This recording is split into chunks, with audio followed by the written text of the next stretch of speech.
premiered over 2 years ago, one thing has remained consistent throughout. Jokes. So we're going to do some jokes with, this is a rather troublesome thing I've got to address. This was in Adam Eagle's dressing room. If you can read it, it says, ISIS hunting permit. It's not mine. I don't know. It's not mine. Whether or not it's yours, you were defending it earlier when we talked about it just now. I said, what does this mean even? ISIS hunting permit. Everyone would want to kill ISIS. And then you said, no, I wouldn't want to kill ISIS. I don't, no, I think you're... What did you say just now?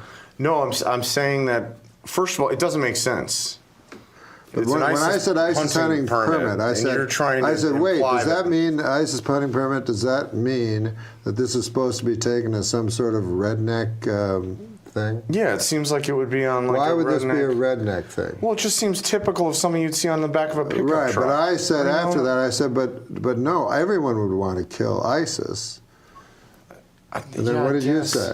I think that it's just, the thing is that somebody would use that as permission to kill Muslims, just because they couldn't differentiate between who is ISIS and why would they not say Muslim hunting permit? Well, because they sort of look at all Muslims as being ISIS, you know? That's the problem. When people want to deport all the Muslims from America, they think that they're all part of ISIS, when in truth they're not. They're not at all. Okay. Yes. You know, it's like saying somebody like Timothy McVeigh is all Christians. Yeah, I've read some figures about 80% of a lot of these nations don't agree with it. They're against ISIS. Well spoken. The point, I don't know where you found it. It's not from my dressing room. I don't have a dressing room. Well, who cares about a dressing room? We're talking about it. Did you hear what? Yes, I agree with everything Margaret just said. 1000%. Yes, I mean, I don't disagree. I think ISIS is terrible. Absolutely. And everybody here listed, Boko Haram in particular, I have a lot of rage towards. However, somebody would take this in the wrong way. I mean, somebody would look at this and think of it as permission to kill all Muslims, which is sort of a sentiment that's going around in conservative circles, which is not the right way to look at Muslim America. Yeah, it's like after 9/11, people were shooting Sikhs, people from India who had nothing to do. Yeah, and it's just this unawareness of it's ignorance. People who are different from them, not even different in. Well, I can't say my friend's name, but he said his biggest fear is that ISIS or some terrorist group like that will get a hold of a dirty bomb and explode it over a major city within the United States and kill tens of millions of people. Because then the blowback against innocent Muslims would be absolutely terrible. Yeah, that's horrific. That's true. All right, let's do some jokes. That went well. These broken pieces I hold in my hands don't have a chance to mend at all. Before they get thrown into chaos again, I try to pretend I'm whole enough to stand in this world so unsteady. Josh. Now, this is a great joke. This is, I think, just a classic joke. This may have been written by, who's this new boy that I've taken quite an unhealthy interest with? Black. Huh? Scott Black. Scott Black. Black. New medical research shows that men and women have different food cravings. Men preferring meat and women preferring sweets. Scientists trace this back to caveman days, when men had to go out and hunt for food while women sat on their fat asses eating chocolates.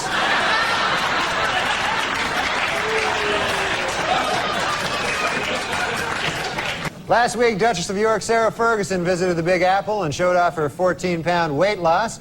Hopefully, this will not interfere with her official duties of sitting on her fat ass all day long.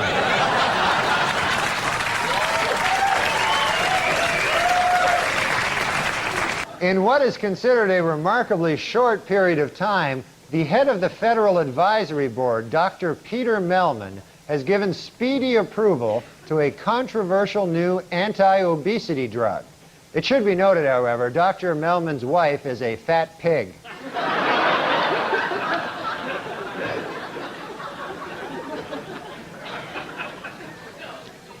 This week in Minneapolis, the Minnesota Obesity Center officially opened. Its goals? To find ways to identify behaviors that lead to obesity. Also, it's a good place to meet fat chicks. John Goodman has announced that he will not be returning to Roseanne next year. So how will the show get rid of him on screen? Well, insiders now say that over the last few episodes of the season, Roseanne will gradually eat him.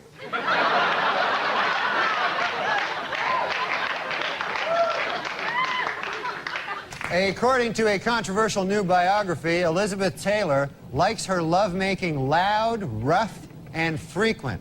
Coincidentally, that's also how she likes to eat.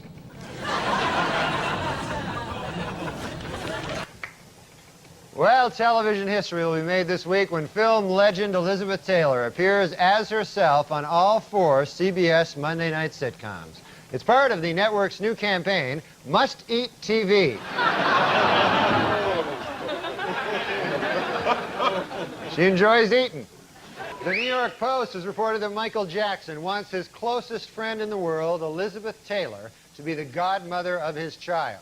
However, those close to the pair worry that this could eventually lead to heated arguments over whether the child will be molested or eaten.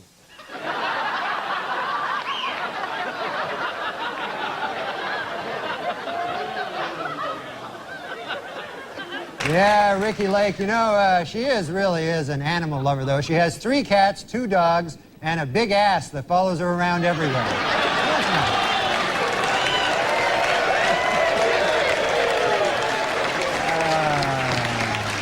Former Wilson Phillips member Carney Wilson's new talk show kicked off this month. According to Carney, her show will be different from the others in that guests will be treated with respect and dignity. And then she will eat them.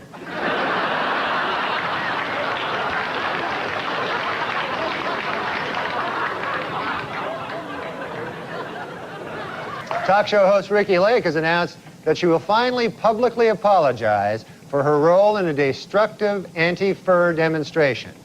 Then she will eat a huge can of frosting.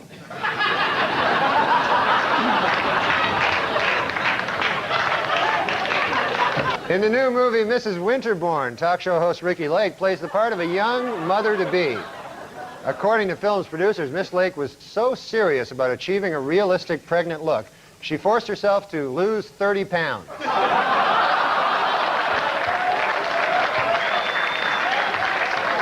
This week, renowned heart surgeon Michael DeBakey attacked the hypocrisy of Hollywood stars who oppose the use of animals in medical research and yet wear ribbons supporting the war on deadly diseases like AIDS. In response, animal activist Ricky Lake said, quote, "But the red ribbon diverts attention from my gigantic ass."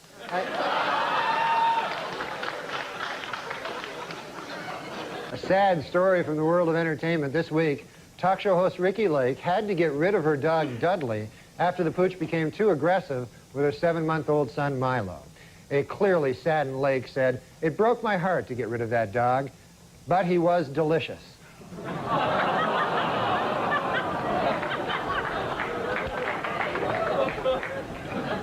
She ate a whole dog. In Virginia, police are looking for a stripper who stabbed a man for telling her she was too fat to strip. Police warn that the woman is armed and extremely fat.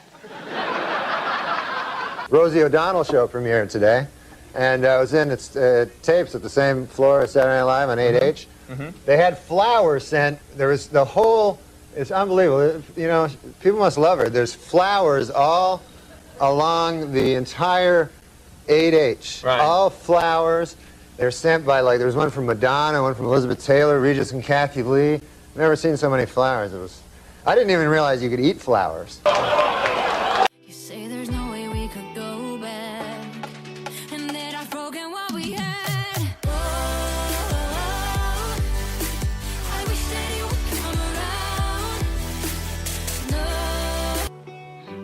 I don't understand something. What? You went to a doctor, you said, hey, what's with me? I'm around Elle Macpherson and I'm not getting aroused. I didn't mention her. Yeah, but and you start to get concerned that, hey, why am I not getting aroused around these beautiful women? Yeah, because I used to always get aroused all the time, no matter what. Like, I could see a giant fat woman, like, part of her ass. Right, and you get excited by that. Yeah. Are you on medication of any kind? No. I just, now I'm just... Do you need that testosterone patch or something? Yeah.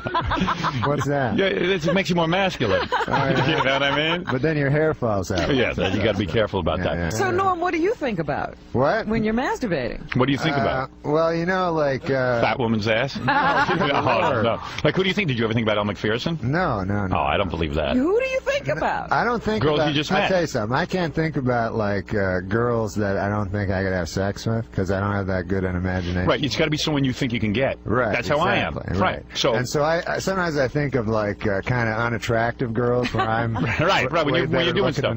Right. Yeah. Yeah, I do that too, though. Yeah. Like sometimes like one of the interns here or something I'll think about, because I think that, like, I could definitely get it. You ever think about Rosie O'Donnell when you're doing it? Good Lord. No way, right? Name some names. Yeah, name some names of who Give you us think an about. example. You know what Rosie O'Donnell would be good at giving? What? Really wide head. Oh, that's funny. Does Rosie O'Donnell have the biggest head on the planet? Yeah, She really does. How much does her head weigh? Do you take a guess? About her head weight? Yeah. Oh, well, that age-old argument, I'm not going to get into. You're not even going to get into it. Yeah. I see. And she's on the new $100 bill. Did you see her picture? It's pretty wild. One that makes me laugh every single time. And, well, I mean, I'll tell you the joke, I'll tell you in a second, but I also love the phone call that is 100% real. I almost left in the editing because as soon as we finished it, I was in the room with him. He did it completely alone, but I was in the room in there. And as soon as we finished, I said, who called? And it had been his brother, Leslie.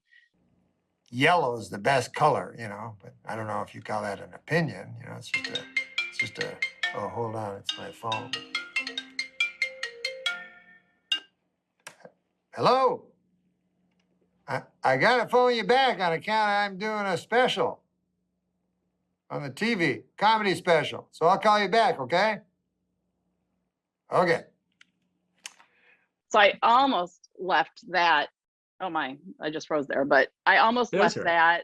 I almost left that in just so people knew that that phone call was real. But anything Norm does is real. So it's not even a question whether that was a fake call or not. It was real. And then of course with the dog barking, I like that in there too.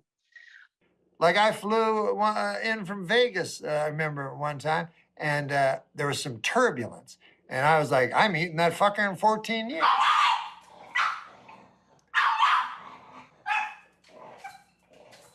But Hail the Sluts makes me laugh every time. You know, for she's a jolly good slut.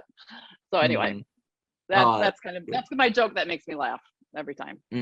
And you know what I was way ahead on? Slut shaming. I was always against that. I remember telling the fellas in high school, I go, guys, I think we're making a big mistake by shaming the sluts. You see, here's what is my concern. I feel if we shame them too much, they might stop becoming sluts, you know? And further ladies might not want to be sluts either. I have a different idea. Other than shaming the sluts, it's a bold idea. I say we take the sluts and we put them on our shoulders and we go, oh, hail the slut. Oh, for she's a jolly good slut, that kind of thing, you know? So I was way ahead of it, man, way ahead of it. I just wanna I wanna kiss you, I wanna kiss you. You told me that we should go our separate ways, but now you're back. My life without. His mom, he mentions in it that he had a place for her nearby. He did. She's in Canada, so she would spend winters in Los Angeles, and he got her a place nearby him. And so he really did have, I know, of course, it's a joke. There's a punchline there, but the reflection on his mom is real. Yeah. Come on. You're begging for a beating after saying that MGK beat Eminem in this diss track fucking battle. You're begging for people to call you a retard all week long because that's what they're going to call you. That's really bad. Lewis, you can't say retard in this day and age. Even Norm MacDonald knows that. Norm MacDonald went to Down syndrome instead of retard. I know. Okay, on the Howard Stern show. You know, you can't say that. Come on, Jesus Christ. My son's retarded, please. You can't say that. Of course he's not retarded. I know, I'm joking. Isn't it crazy? Even something like retard. Poor little guy. Look, I'm trying to catch butterflies. I'm fighting back. I'm keeping at least retard. You can't take that one from me. It was a good one. Yeah, right, you can't say that. All right, questions, please. Questions. All right, here we go. Let's see. If you guys want us to answer your questions, BYM@gasdigitalnetwork.com. They have to know how to send in the questions. How are they not going to? They're not going to know. BYM@gasdigitalnetwork.com. Send your questions there. All right. Let's see. Okay. Well, this guy actually asked about Norm MacDonald.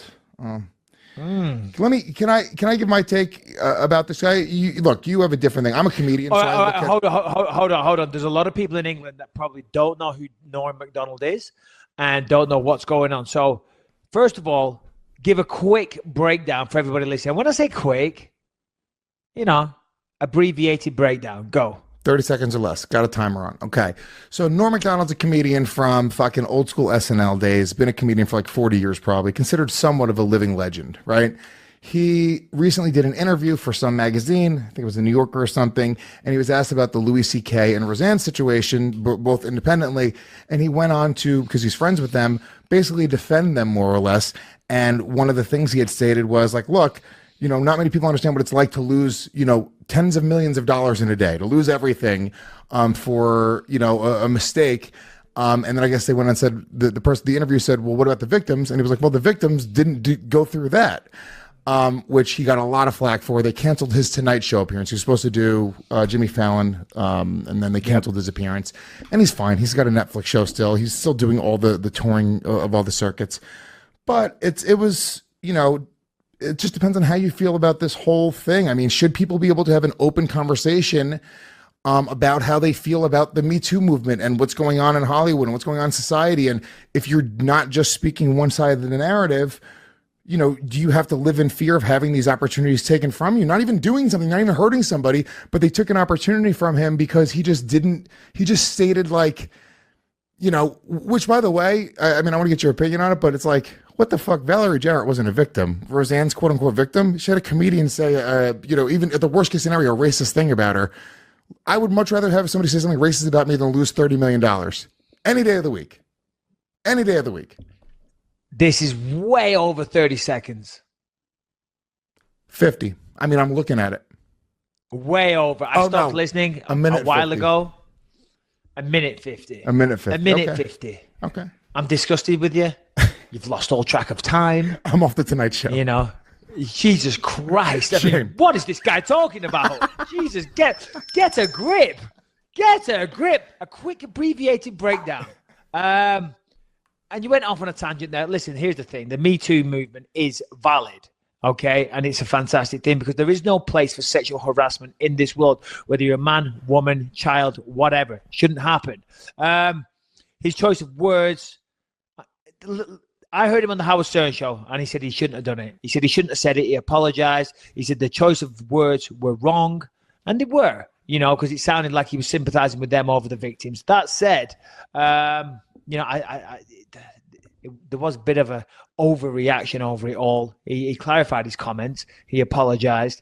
But you wanted to talk about this last week when it first happened. And I said to you, I don't want to talk about this because it is a touchy subject for a lot of people, and I don't really want to get my feet wet. I don't want to dive in with my massive size 12s and make a mockery of something that is a very powerful movement that is needed in this day and age, that I will say is somewhat abused at times as well and overplayed. So I don't know. It's a tricky one, but what was the question that the person asked? Yeah, well, he had asked specifically 1 minute 50.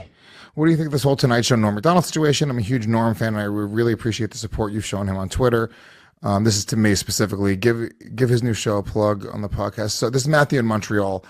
It wasn't so much that I wasn't supporting Norm because I don't fucking know Norm and I don't give a shit. Like every time a celebrity gets Me Too'd or dies in a fucking accident or whatever it is, in my opinion, I move up another bump in the industry. So I'm like, yeah, kill them all, dude. Louis C.K., whoever, get the fuck out of the way. That's the way that I feel about it. I'm not defending anybody. I am saying that comedians are supposed to be looking for truth. And the way that we do that is by, trying to write jokes and have conversations about things that are uncomfortable sometimes. And when you're discouraging comedians from doing that, you're essentially killing comedy. And The Tonight Show is a show that should be encouraging the creation of great comedy and not discouraging the discussion, no matter what side you fall in the discussions. And I agree, the Me Too movement is extremely necessary, but don't devalue it by breaking anybody down that wants to discuss it beyond just like, oh, you're absolutely right. Because I think discussion is like, look, every time you have an argument with your girlfriend or your wife or anybody, right? What is the way do you come to the solution? By having an actual discussion. You and your wife will get into an argument. You'll go home. You'll go in the opposite rooms. You'll fucking cooler heads will prevail. You'll come back. You'll have a conversation for 20 minutes and you're in a great place. But without having that discussion, we never get to that place. Whoa. What age do you think we're living in? That's not how it goes down in my house, Lewis. She fucking listens. In my house, she gets a fucking slap. She gets told to get her fucking ass in that kitchen, make me a sandwich, put the kettle on, I want a coffee. In the meantime, I'll be taking a nap on the couch. When I wake up, you better have a better fucking attitude, okay? Of course I'm joking. Of course I'm joking. Of course you gotta say you're joking too, which is fucking crazy. It's crazy. I know. Of course I'm joking.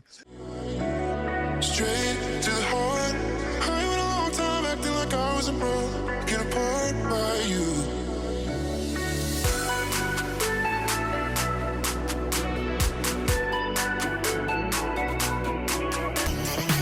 They were asking you about Louis C.K. and Roseanne. Now, Roseanne was someone who gave you one of your first breaks in my show very business. first job, yes. You were actually writing I on love Roseanne. yes. And Louis is a friend of yours. Louis is, the greatest comic there is. And in the defense of them, somehow you got to this point where you said, well, hey. It wasn't really a defense of them. They asked me, what do you think of Roseanne, and what she did, and how she's doing. That's what they asked. Yes. Because I've been in touch with her. Yeah. So the day it happened, I phoned Roseanne because I know Roseanne, and she was crying, and she was so, upset and heartbroken. I felt so bad, and so I said, I don't know what to say to you, Roseanne, because I've never been through this, No. And I said, let me ask a friend of mine that's been through this. And I was talking about Louis C.K. Yeah. Now, Roseanne had been really hard on Louis C.K. Yes, when he was in his controversy, she blasted his and ass. this was before he got written up. Yeah. She said, she named him. She said, fucking Louis C.K. is doing a lot of bad things. So so you had the idea that they should talk to one another. Louis did. I talked to Louis, and I said, I was worried about Roseanne because I talked to her for 2 hours in a row. I was just crying the whole time. And I was like, I'm kind of worried about Roseanne. She's not the strongest person mentally. Right. And Louis said, I think I should talk to her because very few people have been through what we have been through. This particular, a very peculiar event where you say something or you do something and your career is wiped out forever. And this happens instantaneously. So I said, you should talk to her because you've been there.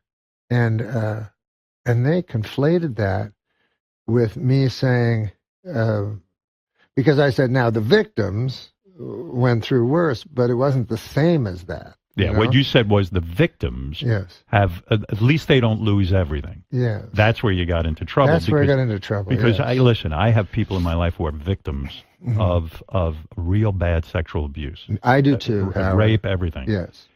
And they go through. It destroys their life. They're never the same.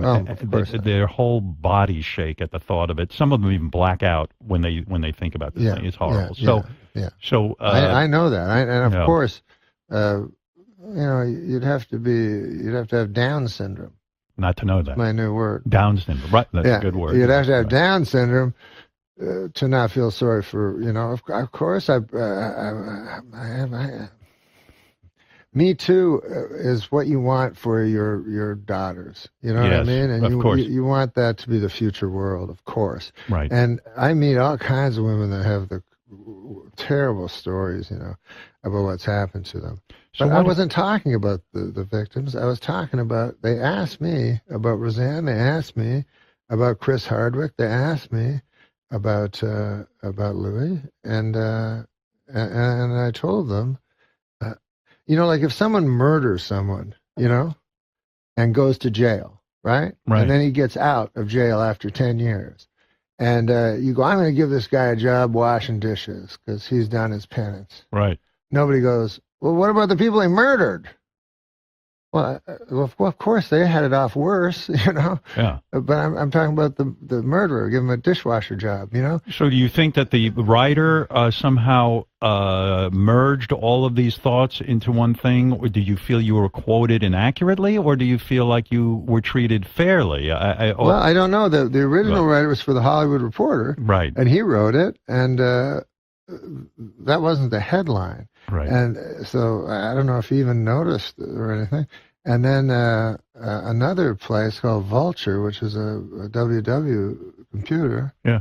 They wrote, Norm MacDonald defends Louis Anderson. Louis C.K. Louis C.K. You can't defend Louis Anderson. What did he do? I defend, it says, in the headline, Norm MacDonald defends Louis C.K. and Roseanne Barr. And I never defended them. Texaco Oil, reeling from the public outcry over racist remarks made by some of its top executives at a tape-recorded meeting, today announced a dramatic change in company policy. No more tape-recorded meetings. 4 Wisconsin men have been charged with felony hate crimes after burning a man's buggy simply because he was Amish. If convicted, the men face up to 25 years in prison. But furious Amish leaders say that is not enough. They want the dunking wheel.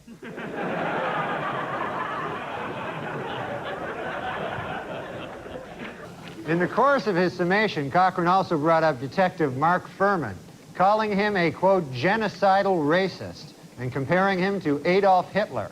Furman later responded, after all the things he said about me during this trial, it's a little late to start sucking up now.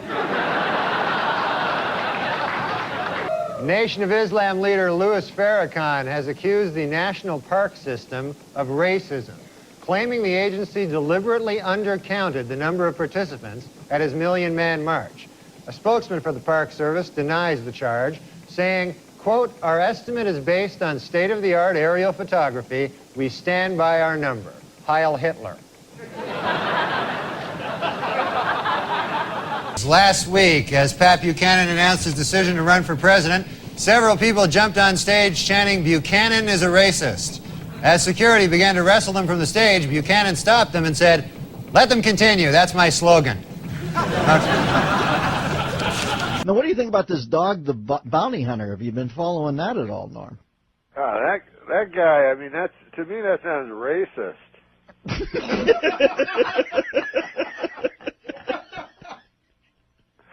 But like you gotta remember that even though that is a racist comment, listen, man, we've all known bounty hunters in our time, and they have that thing like curse like a sailor.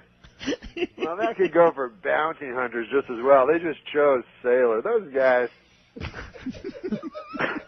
I mean, they're not like you or me, No, they're bounty hunters. If you choose that as your career, you're a bounty hunter. Listen, some salty language is not going to be as...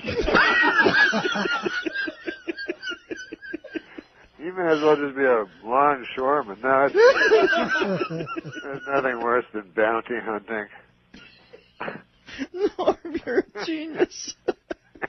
All right, we got a couple minutes left. Anything else you want to lay on the listeners before we leave today? That was funny, that bounty hunting thing. Seems like he's going to get a pass on it, right? I don't think so, Norm. I think he's in trouble. Are his bounty hunting days over? Where's he go from there? We can't keep you on. I'm sorry, but you have to. You have a public image of hunting down criminals in their hotel rooms, diving at them in the middle of the night and beating them up. We can't have you saying racist things on the television.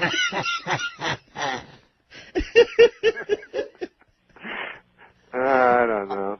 All right, Norm, I'm going to put some oxygen on my face here and recover. You're going to be on every Friday now? Yeah, that'll be fun, right? Oh, are you kidding me? I'll be like your Pete Barbuti. No, stop. Chuck Mangione references you're far behind.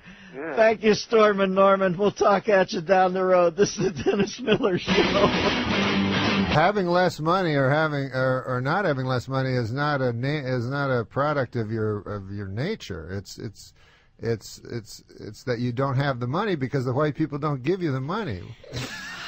It's actually supportive of black people to say that, actually. 707 of course says... I'm supportive of black people. I'm in a room of You're racists. saying that to have justice, Oh, we should my all God. have equal, The 415. Do you want to keep him for the next segment? At this point, I'm not sure.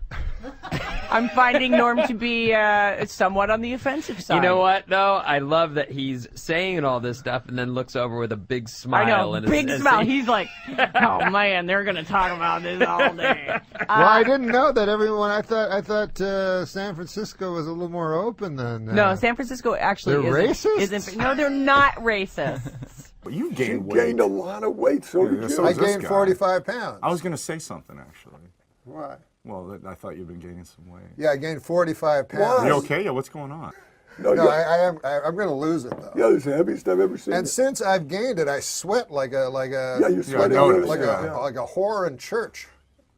I don't mean to be what? I don't mean to be filthy, but a whore in church. Yeah, she's nervous, so she sweats because sweating like a Chris Dorner in a Big Bear cabin. Okay, come on. Well, I'm just that's racist. Are you familiar with the Tinder app? Sure. Yeah, sure. So I'm on there. God, look at you.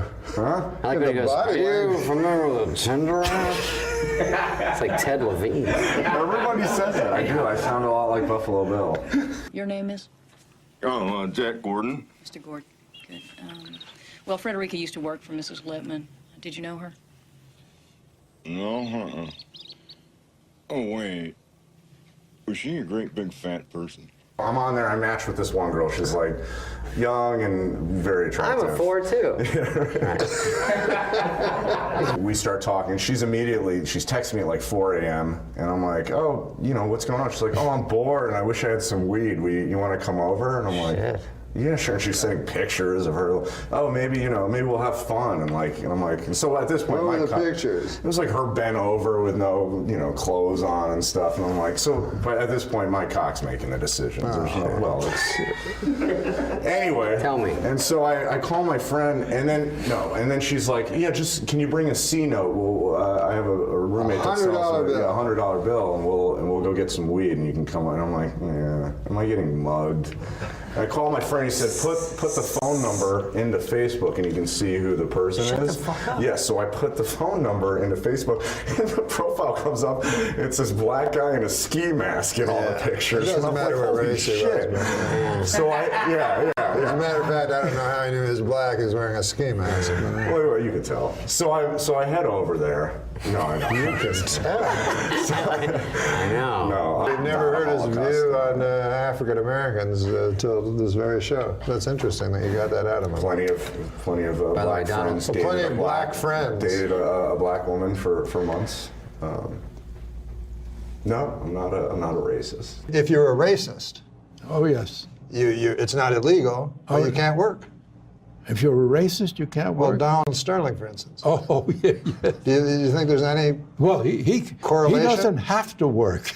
No, he doesn't. $10 billion. No, but a serious question, though. Yes. If a man has a job and he is a racist, yes, should the job be taken away from him? No. Okay. But his fellows should. His fellows. Good news for him. Yeah. Not a racist. Here's actually a joke about Donald Sterling. Oh, good. All the charities that Donald Sterling donated millions of dollars to are giving the money back to him. Well, that'll show him. It's not bad. Two businessmen bought the Milwaukee Bucks for $550 million. They are very excited with their purchase, as this is the only legal way to own black people. Now that is here, and I read that. Well, you're not there. You know how businessmen are racist?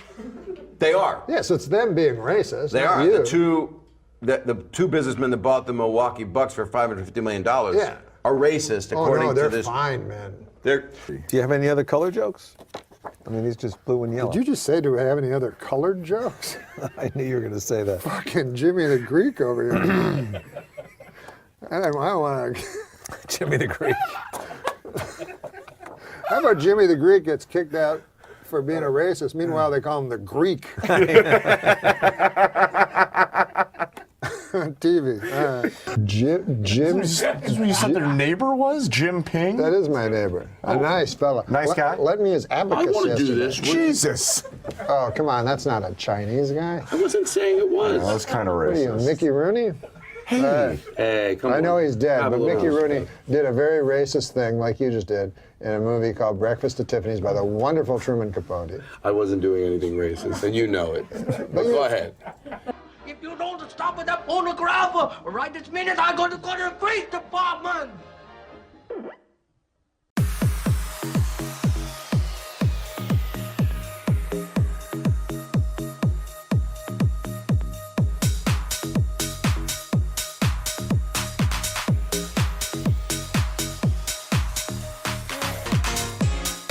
You know what I read today? Yeah, in the what? Inquirer, that Michael Richards was attacked at that pink yogurt place. Oh, he was attacked? Yeah. Well, that's another thing that's sort of scary. Is first of all, you know, Mel Gibson has a career that he could hurt.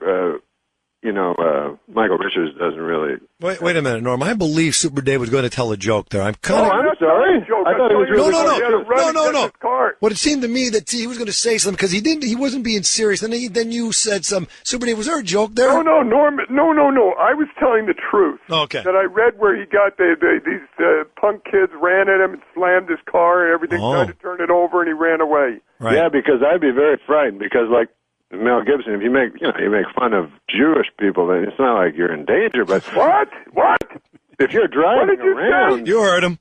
Oh, hey, here's the thing, and I'm going to say it again. This is a very funny thing that happened. Marlon Brando, remember, said that Hollywood ran. The Jewish people ran Hollywood. That's right. Yeah, but Marlon Brando. And then he had to apologize. Marlon Brando. And then they let him work. Anything. Marlon Brando lived. We're listening to Norm MacDonald and Super Dave argue about the Jews. Marlon Brando lived behind a cardboard cutout. What? He lived behind a cardboard cutout. He was 900 pounds. So he could basically say anything. No, but don't you think Michael Richards would be kind of in peril? And well, but I don't think he had a career. No, I'm saying just physically. Hey, did you cut us off? I didn't. Are we just talking? Yeah, you guys. We're not even on the radio. You haven't been on for the last hour, but that's great. That's so great. I haven't talked to Norm in about 3 weeks. Jonathan, don't you think that Michael Richards may have his life sort of in danger? Yes. No, I would move to either Tucson or Idaho. Yeah, or Wisconsin. Why, is Wisconsin good too? You know what I'm saying? Yeah. You mean like just a shack in the woods with some... Or Boston. He could move to Boston. Yeah. Stay hard. Wait a second. No, wait. You know the joke about B.B. King's wife? No. You don't? No, I don't think so. B.B.'s having a birthday, so she wants to surprise him, so she goes to the tattoo parlor. She says, put a B on one cheek and a B on the other. So the guy does it. She goes home. B.B. comes home. She opens the door, bends over, drops her shorts, and says, surprise! He said, who's Bob? Oh, that's great. There it is, ladies and gentlemen. There it is.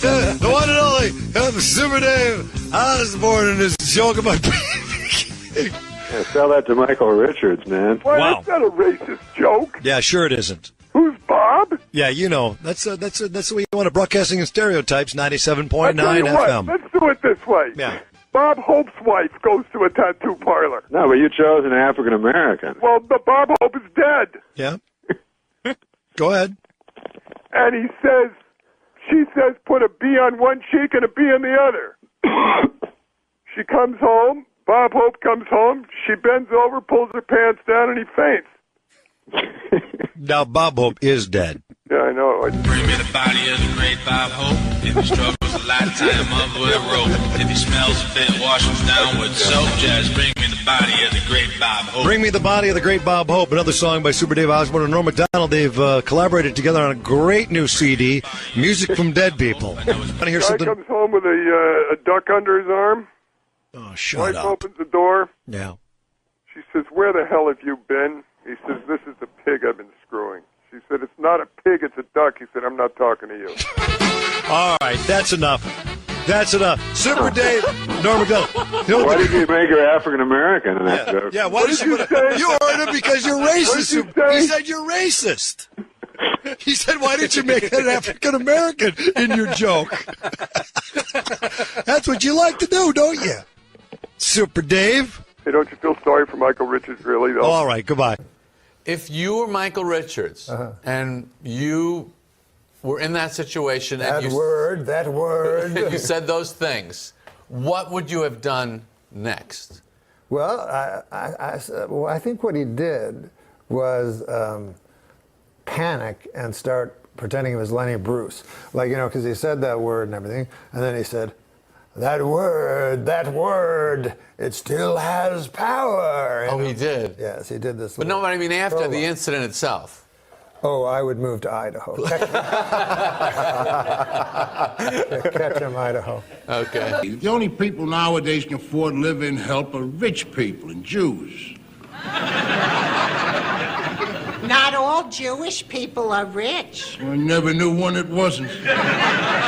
Do you know that in many countries, England for instance, there is a law that says whatever two consenting adults do in private is their own business? Listen, this ain't England. We threw England out of here a long time ago. We don't want no more part of England. And for your information, England is a fag country. What? I think that, if God had meant us to be together, he'd have put us together. Well, look what he's done. He put you over in Africa. He put the rest of us in all the white countries. I think most of the audience was laughing with Archie Bunker. Of course. A lot of people were laughing with Rob Reiner. You know, the liberals and the conservatives. Yeah, Archie, you tell them. Well, I think if you were neutral, you would agree with Archie because he was the funnier guy, the lovable guy, and he usually won the argument. Yeah, and Rob had the beard. And he was strident. Yes. Or maybe we're just racist. So why don't you tell me about... Actually, let's start with something really simple. Like, how did you get discovered for the show? I was, the way I got discovered by Lorne Michaels for Saturday Night Live is I was doing stand-up, and so I knew Sandler and Spade from stand-up. And then they told their boss, Lorne, about me. And he kind of takes people's words for stuff. So then he called me, said, talk to me and stuff. And I said, yeah, man, I'd like to do that job. And what was it like?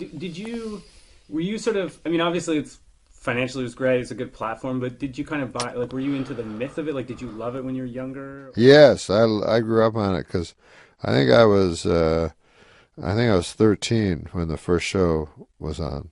And I remember seeing the first show because I think George Carlin was the host. So and it was like the only two new things I remember when I was young was Letterman and Saturday Night Live. That was different than all the rest of the TV. Was all sort of old for old people, kind of corny. And so yeah, I wasn't, but I was just wanted to do stand up. It wasn't like I was aiming towards Saturday Night Live. And even when Lorne called me, he said you got to write 2 sketches, do 2 characters and 2 impressions. And then I said, I can't do any of that, you know. So I think he just liked me, that I was stupid. And, I was from Canada. I talked to him about being in Canada. I remember he had a show in Canada when I was a kid. The Hart and Lorne, Hart Pomerantz, and he were a comedy team. They did a show when I was a little boy, and I remember that. Because it was sort of like the precursor to Saturday Night Live. It was sort of super cool compared to Wayne and Schuster. So he liked that I remembered that he liked that I liked that, and then I think he just got a kick out of the fact that I knew if I did anything in terms of trying to do a character or I would be dead. So I knew my best hope was just to say I couldn't. So you didn't do anything for like what did you do for your Nothing. audition? Nothing. I didn't do an audition. And so can you describe like what was your first day like on the show? Do you remember your first day? My first day on Saturday Night Live? Yeah, working not the Yeah. first show, but the first day that you were. The first day? Yeah. Yeah, I showed up. This happens a lot at Saturday Night Live.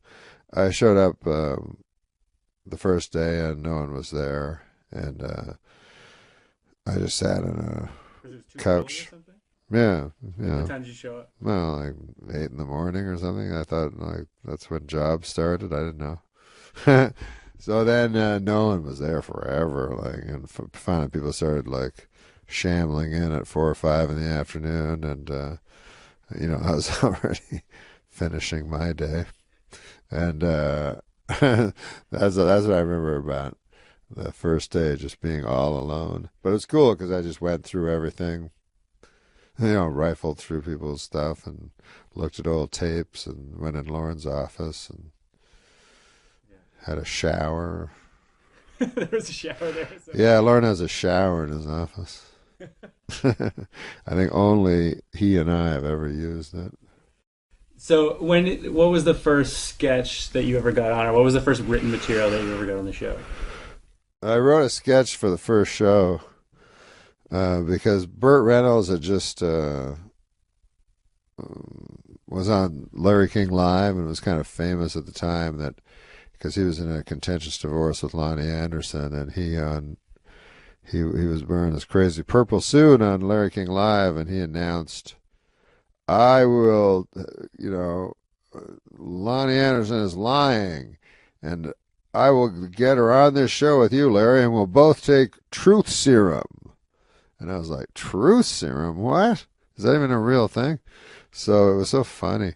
And then so I wrote a sketch where they both drank like from beakers of truth serum, and Lauren did not care for it. It opened the show, It was like a big hit at the table. What's his name did Burt Reynolds? Phil Hartman. Oh, wow. It was Phil Hartman and Jan Hooks. And it just... the next week, Lauren pointed to it as the example of what we should not be doing on the show. He said it was just he calls things Carol Burnettish, which is the ultimate insult. He said it was just the most Carol Burnettish type of sketch. But I didn't know what I was doing. I don't know. And he let me do it. It got all the way to the air. He chose it, and he put it on first. Not my fault. Do you think, it's weird? I think people have a weird sense of what... Because it's he's such a personality. I think people have a weird sense of, how much control he has. Uh-huh. At the time when you were working there, what... Because it's he didn't like that sketch, and yet it still was first. How much control did he actually have in terms of the actual shaping of the show? Absolute control. He had absolute control over everything the entire time I was there, and the entire time I ever remember him, except for one thing. I think in the history of the show, he didn't have control over when I did Weekend Update. That's the only thing that Lauren didn't have any control over. And did it but at the same time, it seems like the way that the show's worked, or what has made it work at different times, is that he's allowed different kinds of comedy to be on the show. So it's not it's just going with his own taste, I guess, right? He's amazing that way, yeah. He's told me, I don't get that guy, but and he allows comedy that he even doesn't like to be on the show. And I remember being mad at him, going, "Come on, Lauren, what the fuck are you doing? Why is all this dancing and singing and shit? It's supposed to be, this is a comedy show." And then he's told me, he goes, "No, it's not a comedy show. This is a variety show." I'm like, "Oh, I didn't even know." I thought it was a comedy show. But he said, "I think if you could sing or dance, you'd think differently." And I was like, yeah, I guess he's right. The show itself started with its beginnings were that it was doing something very different on TV. Did you feel a sense of it had lost interest in pushing boundaries or something at the time you were there? Like, at the time, yes, because I would always write sketches that would be rejected out of hand, you know, and I would go, why? Controversial. And I was like, well, I thought that's what we did. I thought that's what Saturday Night Live was, you know. But I was kind of living in the past. But then when we got Update, I went a little crazy because I had the freedom, you know, and I engineered it all so that I got Downey, you know, because I knew if I had Downey, I'd have a lot of power behind me.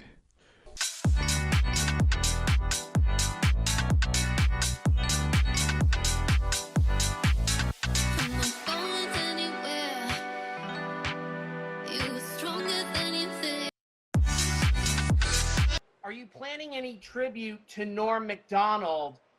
And can you tell us about how much he's impacted you and the staff and everything, just his legacy? I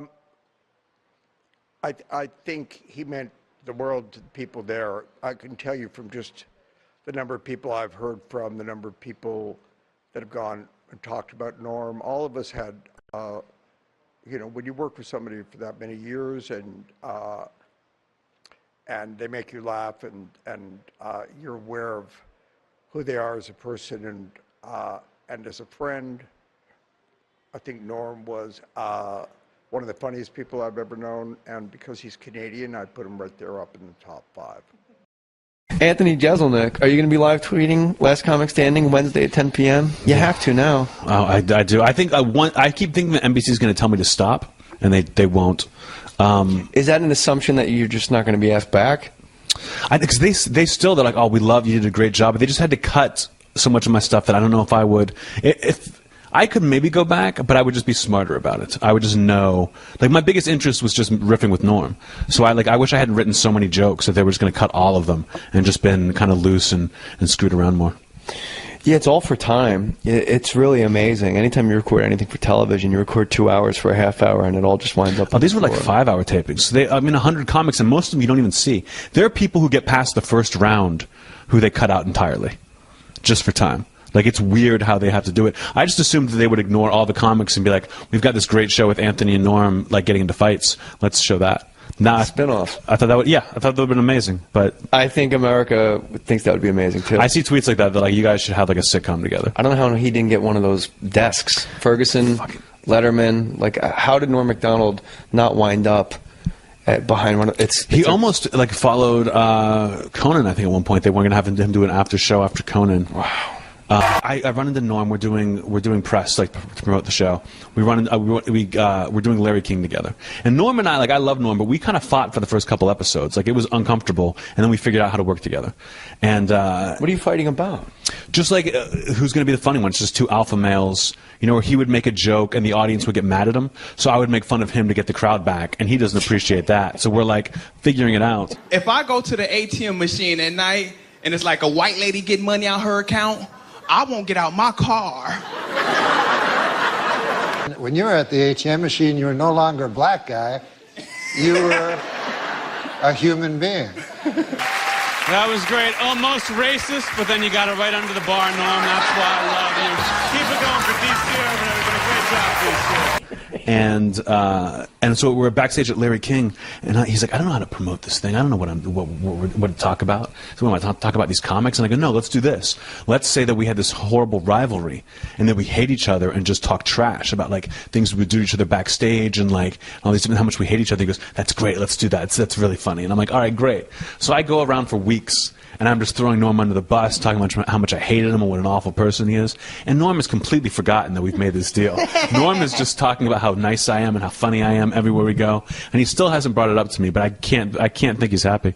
I can't think he's happy that I'm just... Regarding Norm, you know, both of you guys have definitely different styles, but both of you, I think, have a real cerebral approach to your craft. And I'm just wondering, from you coming up, what did you learn from a colleague like Norm MacDonald? You know, he wasn't my colleague until just recently, so coming up I couldn't really learn anything from him, but I learned from watching him on SNL when he was on Weekend Update of just that, believe in your joke And if the audience doesn't get it, you still need to believe in it. You know, like not every joke has to hit. You don't want to be a crowd pleaser. You want to be a great comedian. And Norm seemed to always be going that way. So I always looked up to him, always loved him. Which is why meeting him and getting to work with him was such a huge disappointment. I don't regret doing it. But like now when that I'm watching it, I'm furious. And they don't seem to mind that I'm furious in like a funny way. Like I'm still promoting the show by going and like slamming it and talking about how great I am and how much better I am than everybody else on the show. You know, they really don't care. Like I don't know if you've seen my Twitter, but like I live tweet the show and they're borderline war crimes what I'm doing. Like I will now. Wednesday, 10 p.m. We're all going to be following Anthony Jeselnik on Twitter as he live tweets Last Comic Standing, and then of course Norm being at the end chair. That's just manna from heaven. Like, thank you, God. Sure, that I but get to watch Norm MacDonald. that was like why I took the gig was to work with Norm. I was like, oh, that's amazing. When am I going to chance like this again? Let me do this. And the way he was in the taping is so much better than the way they edit that it kills me.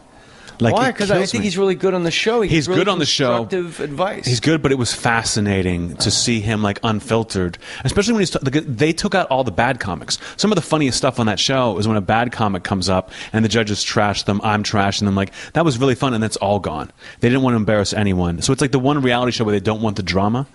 And Norm was like borderline a monster to people. Like he would say things that would kill me, that I would be like on the floor dying laughing. Like I would have to take time. One of my favorites was he told this one girl, he said, he just like, and she did fine. Like the other two judges really liked her, and this is what would happen was like the other two judges would like the person, the crowd liked the person, and then Norm would just be like, I think you suck, and it would be like everyone's like, I can't believe you're saying this, and I can't believe you're so against the other two judges. But so this girl, he says, she's done fine, the other judges like her. Norm says, I thought that was horrible. I think you're one of the worst people I've seen in this whole competition. And I'm like dying laughing. And then he goes, I think that you are incapable of writing a joke. And she goes, oh, well, I'll work on that. She's trying to be nice. She's like, okay, thank you. I'll work on that. And he goes, no, don't work on it. I said you are incapable. And that was the most like crushing thing he could have said to someone.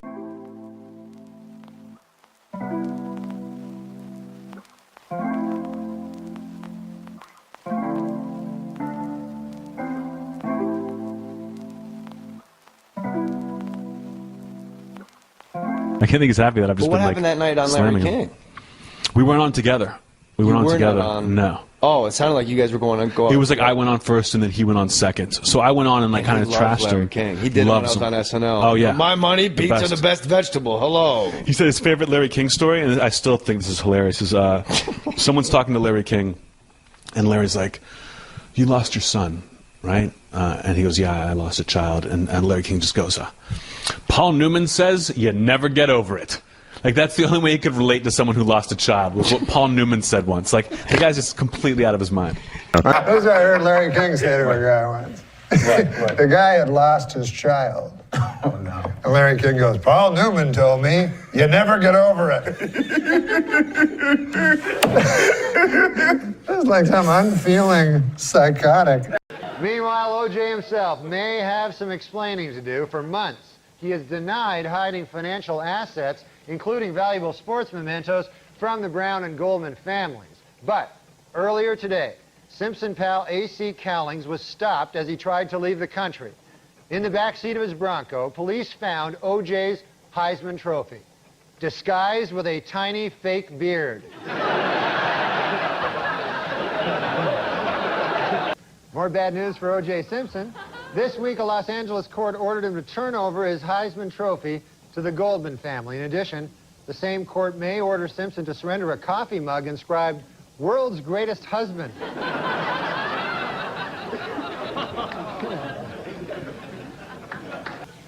More followed from the recent conviction of British au pair Louise Woodward on murder charges. This week, her attorney Barry Scheck lashed out at the legal system, saying, quote, what kind of sick society do we live in where an innocent girl is sent to prison, while a double murderer like O.J. Simpson goes free?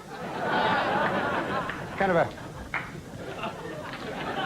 In a statement with profound legal implications, the FBI announced this week that for the first time, its experts can now identify an individual with 100% accuracy through his DNA.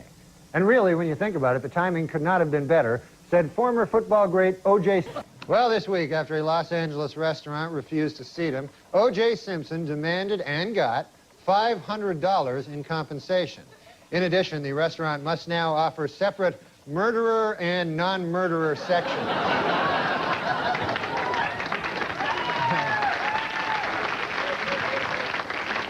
Not going to be good, but he was adamant. You know, Warren finally acquiesced and made the change. Never understood why he had to go. I would say that was just a really, really bad call. I think it was it must have been the O.J. joke. Well, it is finally official. Murder is legal in the state of California.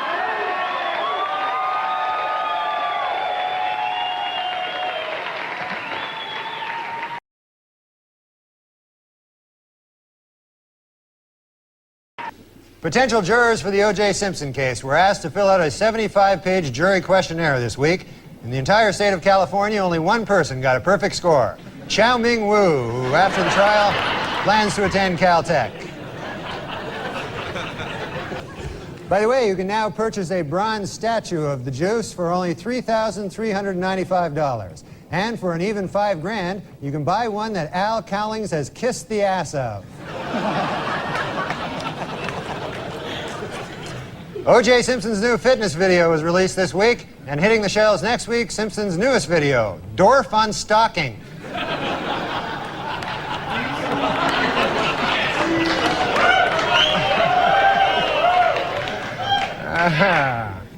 The crowd is torn.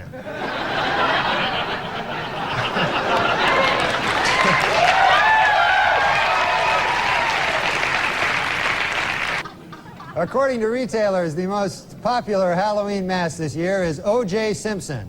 And the most popular Halloween greeting is, I'll kill you and that guy who's bringing over your glasses, or treat.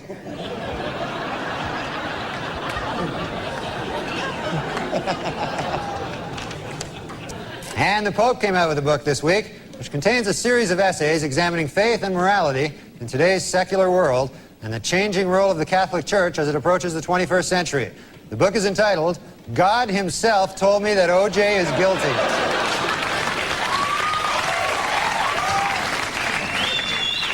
In other book news, Prince Charles released an autobiography in which he states that he never loved Princess Di and that his father pressured him to marry her. The book is entitled, Of Course O.J. Did It. I mean, come on.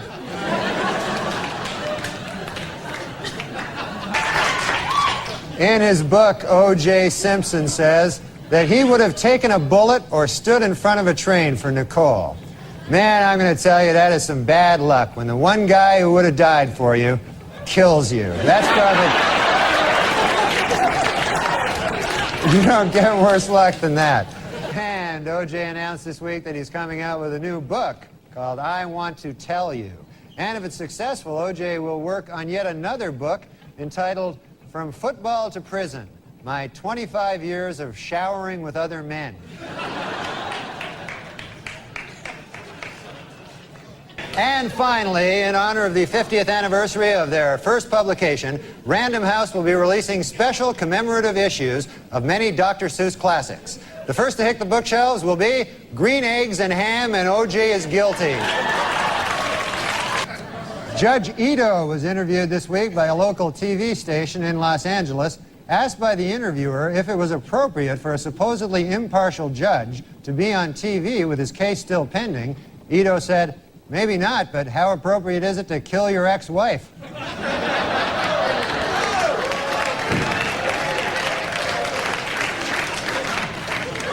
It was revealed today that O.J. Simpson told police that Nicole Brown Simpson used to beat him up.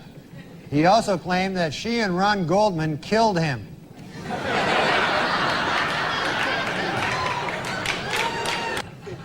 O.J. Simpson's lawyers have decided to skip hearings on DNA evidence and go right to trial.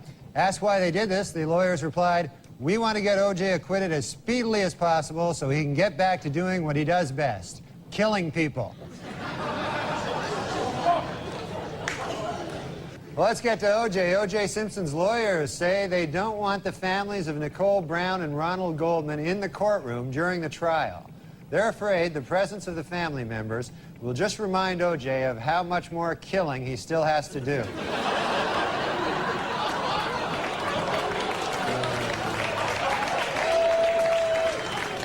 Well, O.J. Simpson's lawyers stopped feuding this week, finally. The Dream Team, F. Lee Bailey and Robert Shapiro, were able to put aside their differences and express their admiration for each other after O.J. threatened to cut their heads off.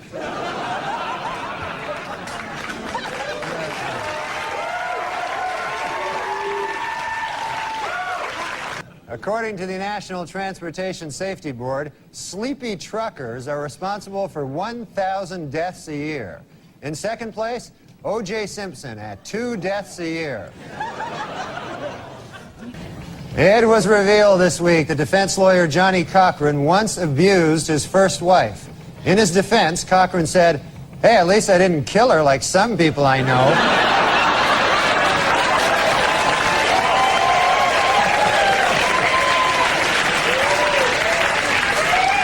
Tomorrow, Judge Lance Ito will take O.J. and the jury on a tour of the now famous crime scene. For the jury, it will be their first look at the actual location. Of course, for O.J., it will be just a case of been there, done that.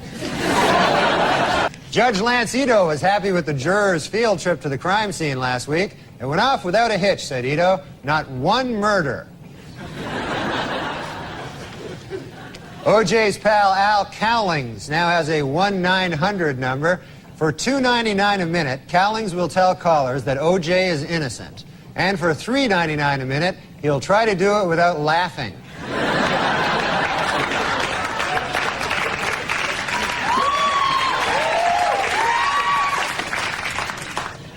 And this week, Simpson defense lawyers questioned witnesses about a half-melted container of ice cream found at the murder site.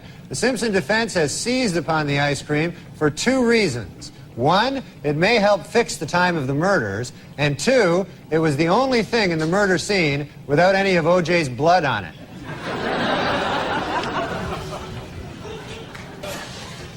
To illustrate the point that their client is running out of money to defend himself, O.J. Simpson's lawyer said this week that if he had to do it over again, after killing his victims, O.J. would now rob them as well. That one you find troubling? We went. F. Lee Bailey said this week that if the defense only knew what Ron Goldman's last words were, they might be able to find the real killer. You know, if you ask me, Goldman's last words were probably, "Hey, you're O.J. Simpson."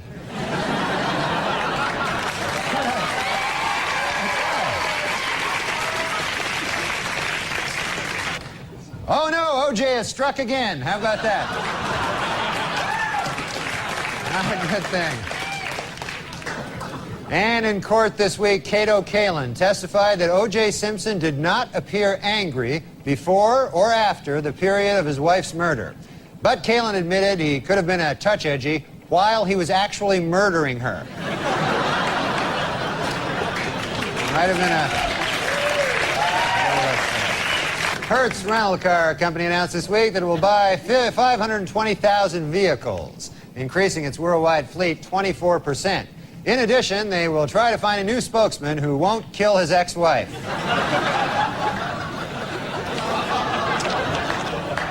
This week at the O.J. Simpson trial, the infamous bloody glove was finally introduced into evidence, and O.J. didn't help his case any by blurting out, "There it is, I've been looking all over for that thing." That's that glove. And a new shocker in the O.J. Simpson trial. This afternoon, Judge Lance Ito dismissed yet another juror, a 45-year-old African-American male, for failing to tell the court that he had once worked for Hertz Rent-A-Car and that he had once held Nicole Brown Simpson's glasses while O.J. killed her.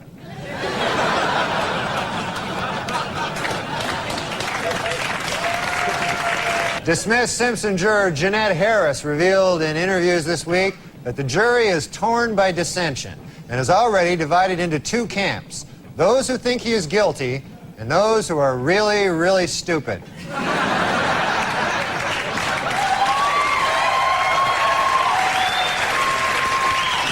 A bad week for the prosecution at the O.J. Simpson trial. Under intense cross-examination by defense lawyer Barry Scheck, LAPD crime expert Dennis Fung admitted that he may have contaminated the crime scene when he accidentally dropped a big bucket full of O.J.'s DNA. Our top story tonight, this week in the O.J. Simpson trial. After grisly photos of the murdered Nicole Brown Simpson were shown in court, O.J. turned his head away and wept. It was at that moment that he realized he would never be able to kill her again.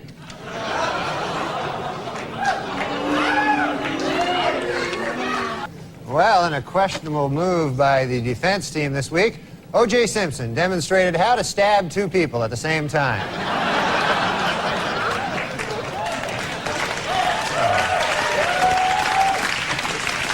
Remember 12 Angry Men, the classic courtroom drama?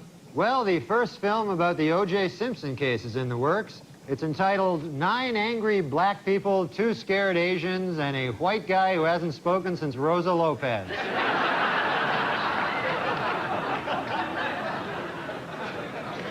Testimony during the final week provided some spellbinding moments. In a brilliant move during closing arguments, Simpson attorney Johnny Cochran put on the knit cap prosecutors say O.J. wore the night he committed the murders.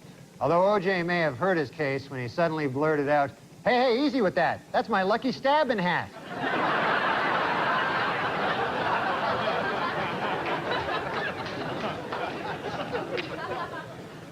Well, the trial of the century is over. Late yesterday, the fate of O.J. Simpson, the most famous murder suspect in United States history, was placed in the hands of the jurors. They must now decide whether to free him or get all their heads cut off. Thanks, I'm Norm MacDonald, and now the fake news. Well, it is finally official. Murder is legal in the state of California.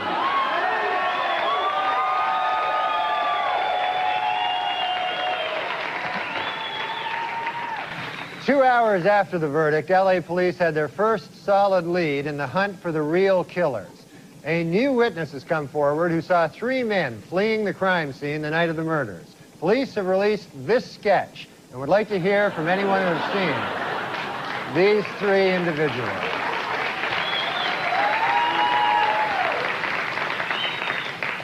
On Tuesday at 1:15, the moment the Simpson verdict was delivered, Court TV scored its highest ratings ever. An hour later, the channel went out of business. Well, that covers the main developments in the O.J. Simpson case this week, and after all, other important things are going on in the world. Now more O.J. Simpson. When Simpson trial juror Gina Rodborough returned home this week, her little girls were delighted to have her back. And no wonder, she lets him get away with murder.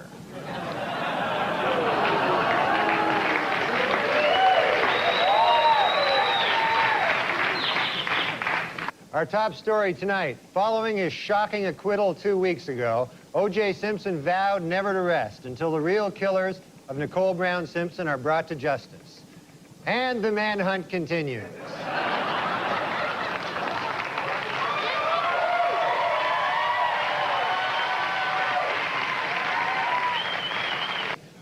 After initially vowing never to rest until his wife's killers are brought to justice, O.J. Simpson this week changed his pledge slightly. He now vows to have sex with hot-looking models.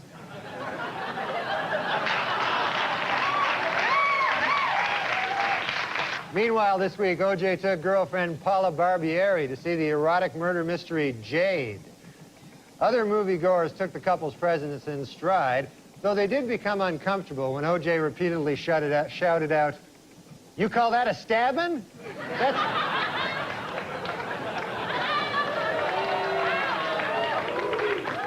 Simpson had been discussing marriage with girlfriend Paula Barbieri, but reportedly she has called the wedding off. Her fear was that if they married, she would be brutally murdered,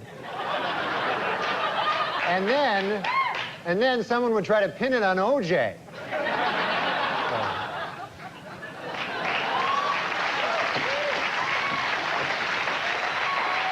The L.A. District Attorney's Office has given Marcia Clark and Christopher Darden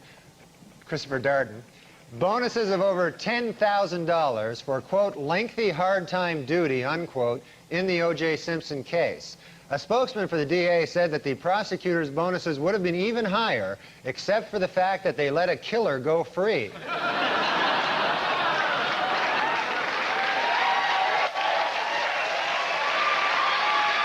According to a report out this week, O.J. Simpson is still extremely angry that Robert Shapiro began writing a book while he was defending the football legend. However, Simpson is extremely pleased that he got away with killing his wife and that waiter. A down-and-out O.J. Simpson, depressed that all of his money-making ideas have failed, has decided to go back to doing what he does best, killing people.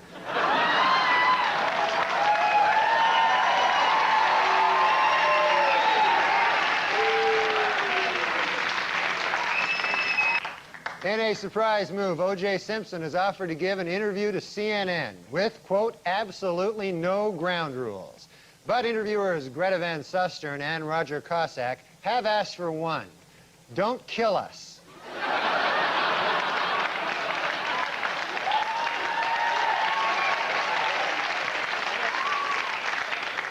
In sworn testimony this week, Paula Barbieri admitted that she had broken up with O.J. Simpson the very night Nicole Brown Simpson was killed. Boy, that had to be a tough day for O.J., huh?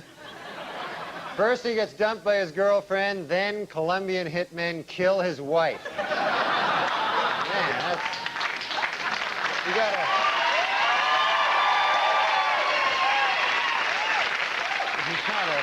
In an effort to raise money for his enormous legal bills, O.J. Simpson this week began marketing a video which attempts to prove his innocence. Should the tape not sell, Simpson has a backup idea, his very own video of the actual murders themselves.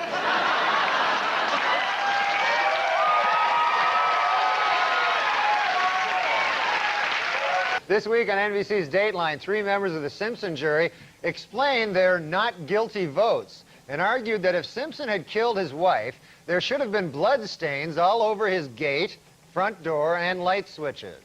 Also this week, Simpson friend Al Cowlings released his video, How to Get Blood Stains Off Gates, Front Doors, and Light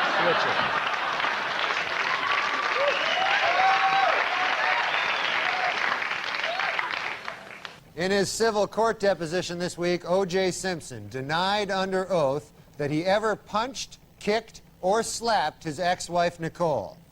Oh, great. As if O.J. isn't busy enough tracking down the real killers. Now he's got to track down the real wife beater, too. This guy is crazy.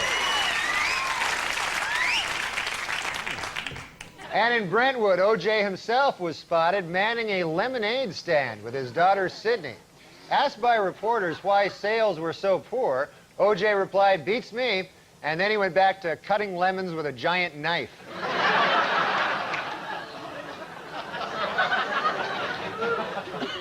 A new development in the O.J. Simpson civil trial this week, according to sworn testimony, Nicole Brown Simpson had told her therapist that she was afraid of getting beaten by O.J. Simpson. Asked why he didn't report this earlier, the therapist said, I was afraid of getting beaten by O.J. Simpson. I said getting beaten, and that may have hurt a little. According to a Senate Committee on Violence, Denise Brown has done more to bring attention to the cause of battered women than any other person. Well, almost any other person. Once again, O.J. gets the short shrift. In Los Angeles this week, Lyle and Eric Menendez were found guilty of first-degree murder. So, to review California law, it is killing your wife, legal. Killing your parents, illegal. A shocking new development in the O.J. Simpson case. Late this afternoon, a high-ranking official in the Los Angeles Police Department admitted to Geraldo Rivera that the police did conspire to frame O.J. Simpson for the murders of Nicole Brown and Ron Goldman. However, they called the conspiracy off when they got to the murder scene and found that O.J. really did do it. While in England, where he spoke at Oxford University, Simpson had defended actor Marlon Brando's criticism of Hollywood Jews. Later, from his island hideaway, Brando sent O.J. a telegram which read, "You're not helping."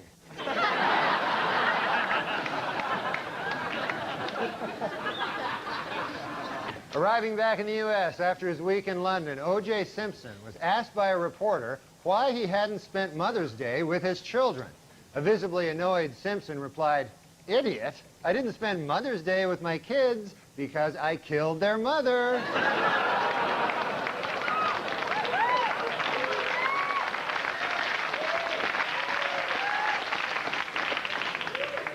Well, more O.J. Simpson news.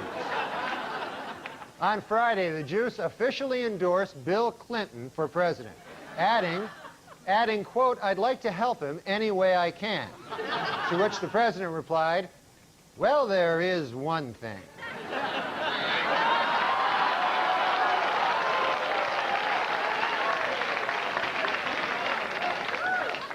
In Los Angeles this week, the defense suffered a setback in the second O.J. trial when Simpson was ordered to turn over a secret videotape which lawyers say contains proof of his guilt. What's on the tape? The first O.J. trial.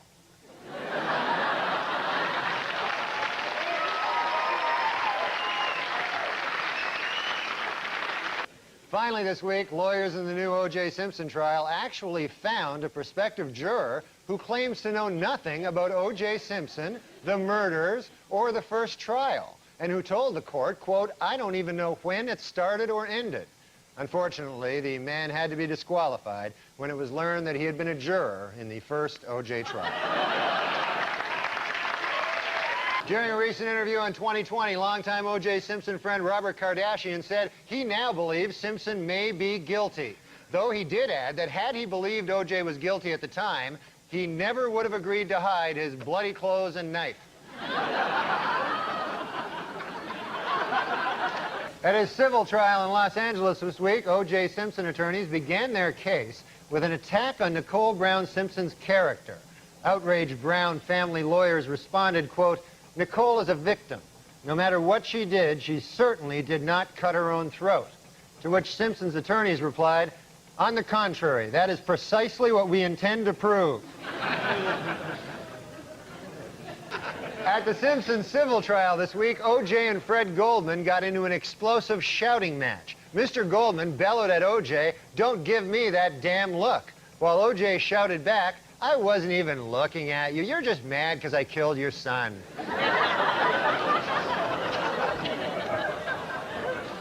Against the Jets last week, Buffalo Bills running back Thurman Thomas broke O.J. Simpson's career rushing record, and the week before, he surpassed Simpson in career touchdowns. Next up for Thomas, an attempt to kill 3 people at once.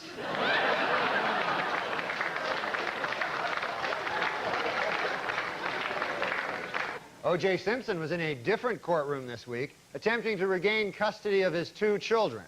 In order to prove to the court how much he loves his kids, O.J. pointed out, quote, "Hey, they're still alive, aren't they?"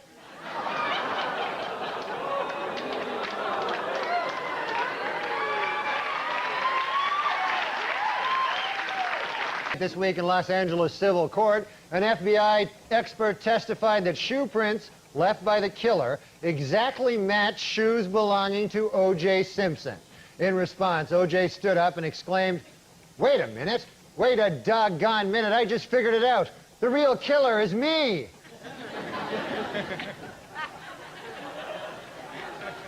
According to researchers in Australia, koala bears have fingerprints so close to those of human beings that they could easily be mistaken by police at the scene of a crime.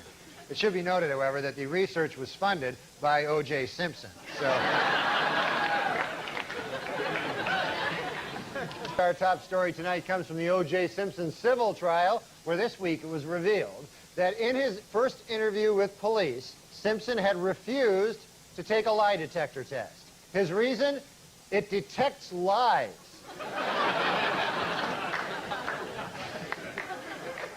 This week at the O.J. Simpson civil trial, the focus shifted from the defendant to the alleged character flaws of Nicole Brown Simpson.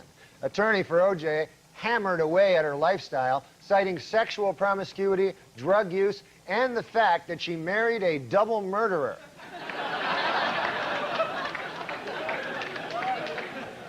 Meanwhile, Simpson defense attorney Robert Baker argued that a dark spot in a crime scene photo was a, quote, mystery shoe print, suggesting that there were actually 2 killers. O.J. hopes this will support his theory that he did not act alone.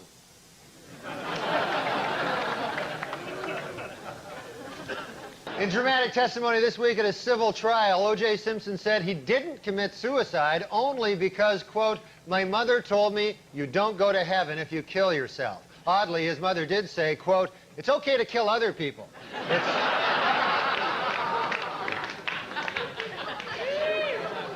In a unanimous verdict this week, a Santa Monica jury found O.J. Simpson liable for the wrongful deaths of Nicole Brown Simpson and Ronald Goldman, awarding the plaintiffs damages of $8.5 million.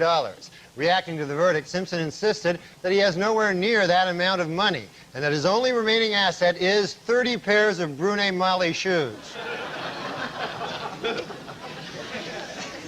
The announcement of the verdict came toward the end of President Clinton's annual State of the Union address, and to many observers, completely overshadowed the event.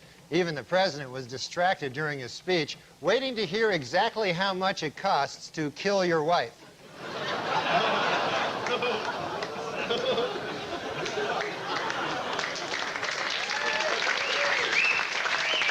Our top story tonight, this week at the civil trial of O.J. Simpson, the jury, which had earlier found him liable in the deaths of Ron Goldman and Nicole Brown Simpson, this week tacked on an additional $25 million in punitive damages. On hearing the news, Simpson declared, quote, this is far from over. Asked to clarify that statement, O.J. said, quote, I'm going to kill more people. What do you think I meant? The first place in Weekend Update's Most Romantic Valentine contest goes to David Delafera of Kearney, New Jersey. Yesterday, Mr. Delafera, who works as a fireman here in the city, climbed the ladder of a fire truck up to the 3rd floor office window of his girlfriend, Alexandra. There, with a dozen roses and a wedding ring, he proposed to her in front of all her co-workers. Congratulations, David. And coming in last place for the 3rd year in a row, O.J. Simpson. At a book signing in New York this week, Fred Goldman once again offered to forget the millions owed to him by O.J. Simpson if he would simply admit to the Brentwood murders. A visibly annoyed O.J. responded, why in the world would I do that when I have no intention of paying you anyway? More bad news for O.J. This week, HarperCollins reached an agreement with the Brown family to publish his late wife's diary. Especially troublesome to Simpson is this final entry. Dear Diary, I have to run now because O.J. is here to murder me. And also the guy who returned my glasses. I think he might murder him, too. Also this week, a California newspaper revealed that O.J. Simpson was awarded custody of his children mainly because a court-ordered psychological test showed that he is a loving father. It should be noted, however, that the same test also showed that he was a loving husband.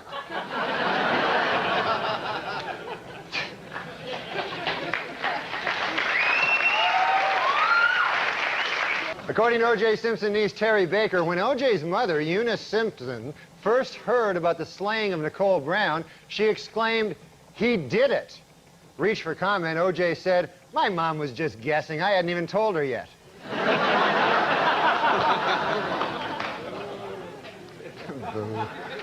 You know, when I was asked to host the Canadian Screen Awards, I called my good friend Chris Rock, and I said to him, I've got some great news, Chris. I'm going to Canada. And he said, I've got some great news, too. I'm hosting the Oscars.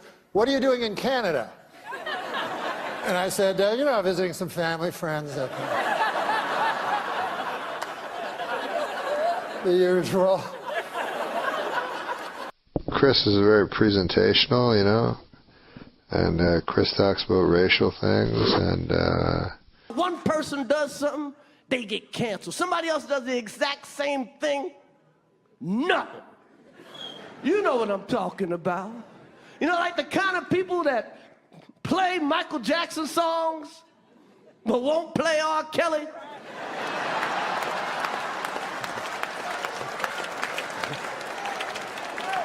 Same crime. One of them just got better songs. see, there was a number of artists and people who, so for instance, Gary Glitter was caught doing inappropriate things, and his music career, you know, rightly sort of ended almost overnight. Maybe. Did you have, if it had been T-Rex who had committed those crimes, I still think.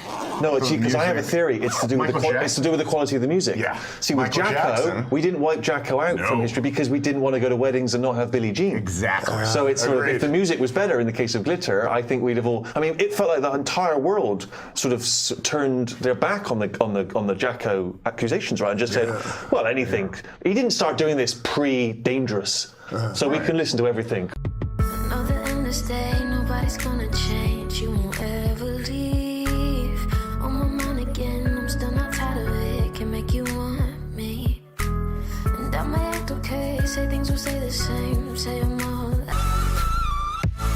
Right, Robert Kardashian helped to free O.J. Simpson, a black football playing murderer. Woo! O.J. Simpson killed 2 white people and got away with it. That's another kind of black excellence. During a recent interview on 2020, longtime O.J. Simpson friend Robert Kardashian said he now believes Simpson may be guilty. Though he did add that had he believed O.J. was guilty at the time, he never would have agreed to hide his bloody clothes and knife. At his civil trial in Los Angeles this week, O.J. Simpson attorneys began their case with an attack on Nicole Brown Simpson's character. Outraged Brown family lawyers responded, quote, "Nicole is a victim. No matter what she did, she certainly did not cut her own throat." To which Simpson's attorneys replied, "On the contrary, that is precisely what we intend to prove." A down-and-out O.J. Simpson, depressed that all of his money-making ideas have failed, has decided to go back to doing what he does best, killing people.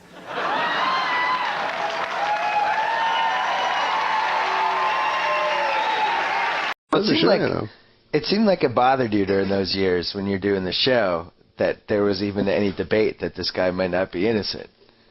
So you kept in the updates, you kept twisting the knife with the jokes, but like it felt like there was some real conviction. Well, because I really, I knew a lot of black guys were my buddies, and I was like, really? You think he's innocent? And they were like, yeah, good guy. So it was like they knew he was guilty, but they weren't, they were willing to. And I didn't understand it. Yeah. Until Beretta killed his wife. Oh. And then suddenly I go, now I know why all the black guys are saying that. Because I was like, nah, he's innocent, because I loved Beretta. Like when I was a kid, that was a great Beretta. And then, and so Beretta had the worst alibi of all time, I remember. He was like, no, I didn't shoot my wife. It couldn't have been me. I have an alibi. At the time, I was picking up my gun in a restaurant. So how could it be me? I was in the restaurant getting my gun. I came back. My wife was shot. I don't know what happened. Got a gunshot in the head. But anyways, he got off, and he went cowboying. Did he get off? Why don't I remember that? Yeah. So who did they think killed his wife? They're pretty sure it was somebody else that he perhaps hired. There was a very funny Bonnie Lee Bakley, who was his concubine, but there's tapes that I listened to from the National Choir of her phoning her wife for her phoning her sister because she was becoming suspicious that something might not be on the up and up with Robert Blake, who was treating her very well and taking her on vacation. So, anyways, the one time he took her to Big Bear, right? The next day, she phoned her sister, and she said, I think something's going on. Because last night, I woke up in the middle of the night, and Phil was there, who was his bodyguard, Robert Blake's bodyguard. So she says, I think something might not be going right, because I woke up in the middle of the night, and I could have sworn Phil was standing above me, looking down at me, and then he ran out of the room going, I can't do it, boss, I can't do it. Stop. So anyways, that was, you don't have to be the guy with the big magnifying glass to figure out that one. Tell you what I do like in the news, the big murder trials, you know, because I can follow that, you know. And now we have the greatest one that's coming up, you know, because it's the best when celebrities are up for murder, because then you know the guy, you know. And so, right? So they selected the jurors for the Robert Blake trial, so that will move on, and I'm happy about that, because I love Robert Blake. Ever since I was a kid, watched him. Beretta, my favorite show. God damn, that was a good show. I will say one thing about Robert Blake. The guy appears to have not the greatest alibi I have ever heard. Seems to be a relatively weak alibi to me. You know, and I'm no jurisprudence, you know, I don't know. But this is his alibi as far as I can figure it out. He goes, it couldn't have been me who shot my wife in the secluded area over by the side of the ditch. On account I have an alibi. Oh, where were you? I had to go back to the restaurant. I forgot my gun.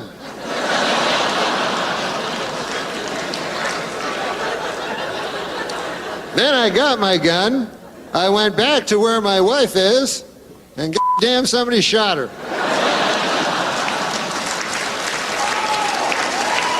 Now,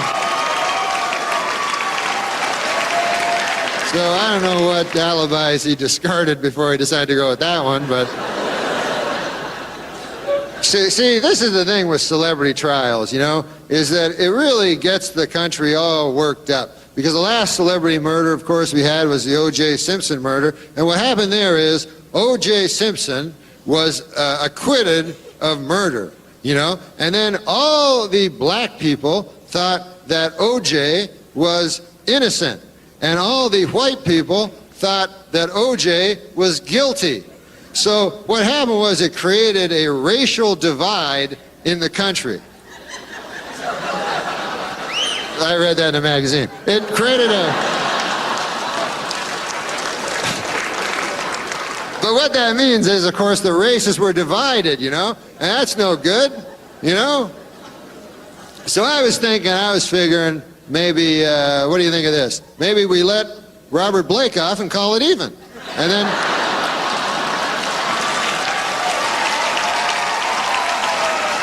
All right, folks. Well, God bless you all, and God bless America.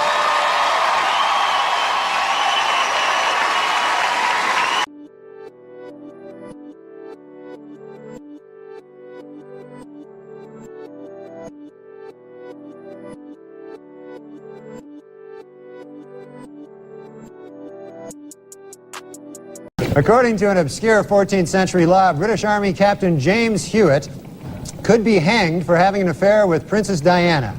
The punishment for having sex with Princess Diana is death. The punishment for having sex with Princess Anne is having sex with Princess Anne. In other book news, Prince Charles released an autobiography in which he states that he never loved Princess Di and that his father pressured him to marry her. The book is entitled, Of Course O.J. Did It. I mean, come on. New York City doorman Lenny Ladenhoff nearly fell over from shock when Princess Diana confided to him that she was feeling horny and invited him to drop by her hotel suite Thursday evening. Way to go, Lenny! A blind man felt Princess Diana's face last week and said she is the prettiest woman I've ever seen. He then picked up a toilet plunger and said, "Thank you for this royal scepter. I shall treasure it always." And now a correction to a story we ran last week. Prince Charles is actually the one in the middle. So we apologize for that. Well, New Yorkers were asked in a recent survey what they thought of the new slicked-back hairdo Princess Di displayed on a recent trip to the city. 38% of New Yorkers approved, 45% disapproved, and 17% said, "You stopped me for this?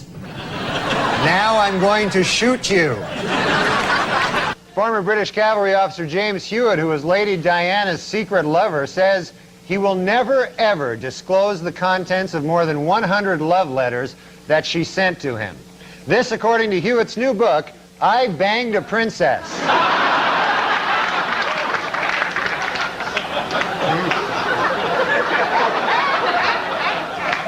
In England, a much publicized videotape of a naked Princess Diana having sex with her lover, Captain James Hewitt, has turned out to be a fake. But on the bright side, it's still a video of two naked people having sex. The Franklin Mint has announced plans to market a Princess Diana porcelain doll. And the timing of the move has made some people very unhappy. Critics charge that the doll is in poor taste, and they're even more upset about the Franklin Mint's other new offering, porcelain landmines.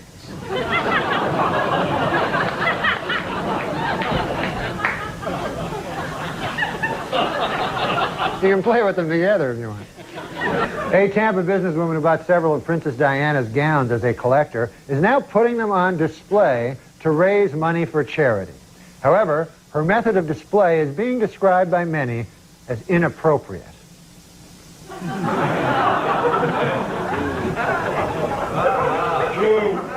Still, for 4 bits, you know, it's a good deal.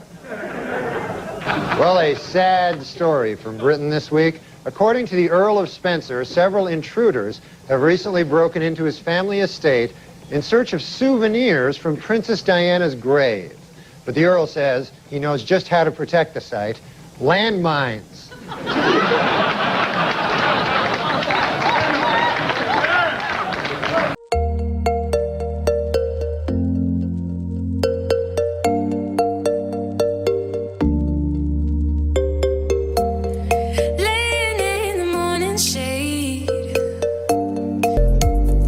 I use my time for you know what I do? I do a lot of charity work for things that people, I don't like arguing with people, you know, when they have another opinion than me. So what I do is I pick very popular opinions, and then I work for those people. Like, for instance, there was, you know the landmine big thing?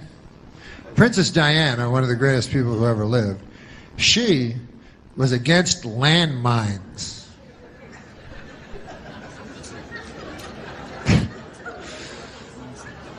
So tragically she died, you know, before her landmine crusade really got rolling, you know. And of course it was a terrible tragedy and everything like that. And then she died, and hey, how about this? Remember when she died, and then Elton John wrote that song for her, but it was the same song that he wrote for Marilyn Monroe? That seems like kind of a jip.